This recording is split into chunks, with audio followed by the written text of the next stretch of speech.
Some of the thinking on environmental issues assumes that politicians and bureaucrats are directing their efforts to do something for the environment. And I think this is a problem.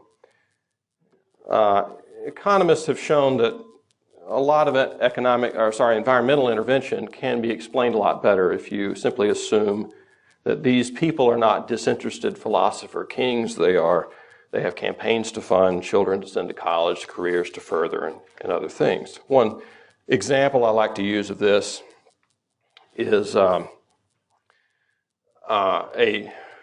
regulation that appeared in 1976 called the Resource Conservation and Recovery Act.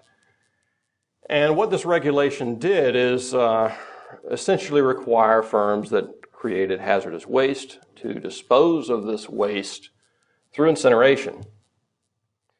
And the incineration industry grew largely as a result of this particular law in 1976. Well, basically what they do is they take hazardous waste, a lot of which is flammable, petroleum derivatives and that kind of thing, paint thinners and that sort.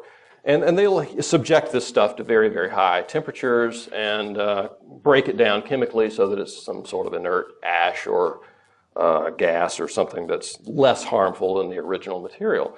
That's basically the idea. Well, it turns out that the cement industry, which also uses very high temperatures to create cement, they found that since they already had these very high temperature ovens, they could simply pipe in some of this hazardous waste and incinerate it along with their production process and do so at a much lower cost than the incinerator industry.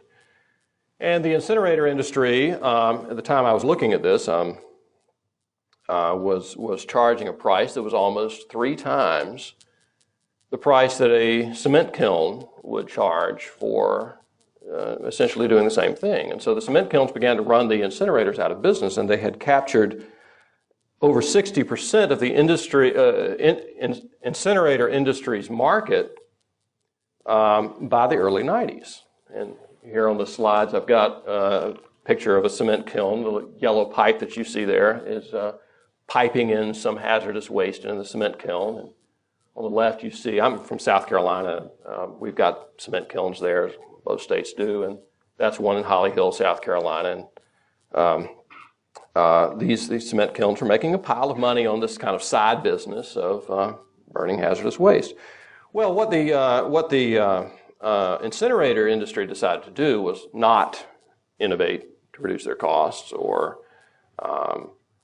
go quietly out of business because of this process of creative destruction that Joseph Schumpeter mentioned, but they decided to fight this by using the state, the coercive hand of the state. So they decided what they would do is they would launch a series of lawsuits against cement kilns, complaining that cement kilns were polluting the environment by burning hazardous waste and try to get them shut down.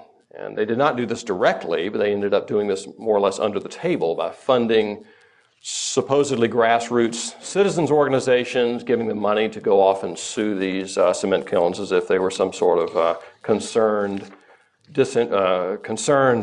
citizen group.